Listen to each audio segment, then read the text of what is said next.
भारत में हिंदुत्व के नज़रियात पर मुबनी सरगर्मियां और तशद्दुद के वाक़यात में इजाफा देखने को मिल रहा है। कुछ रिपोर्ट्स के मुताबिक दाभोलकर, पंसारे, यमम कलबुर्गी और सहाफ़ी गौरी लंकेश जैसे फ़िक्री और रोशन ख्याल अफराद की हिराकत के पीछे हिंदुत्व दहशतगर्दों का हाथ है।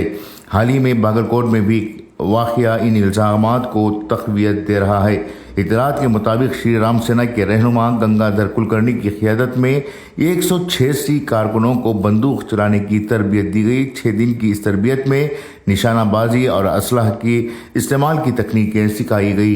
ये वक्त है कि हिंदुस्तानी समाज इन सरगर्मियों को बढ़ते हुए ख़तरे का नोटिस ले और कौमी यकजहती को फ़रोग़ देने के लिए अमली इक़दाम करे।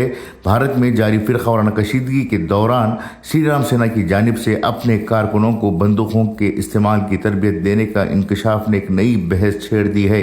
इससे पहले भी श्री राम सेना जैसी तंजीमों ने नौजवानों को हथियार चलाने की तरबियत देने के साथ साथ हथियार तकसीम करने के प्रोग्राम्स भी मुनक़द कर चुके हैं, लेकिन इन प्रोग्राम्स के ताल्लुक से अक्सर पुलिस और इंटेलिजेंस के अहलकार लाइल्मी का मुजाहरा करते हुए मामले को दबाने की कोशिश करते रहे हैं।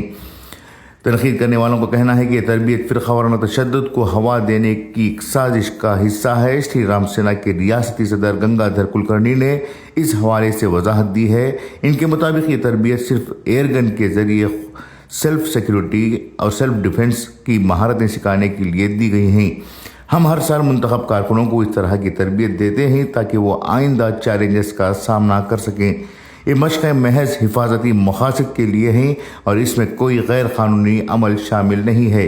कुलकर्णी ने मज़ीद कहा कि इनका मकसद नौजवानों को सेल्फ सिक्योरिटी के काबिल बनाना है और ये तरबियत मुख्तलिफ़ हिफाजती तरीक़ों पर मुश्तमिल होती है।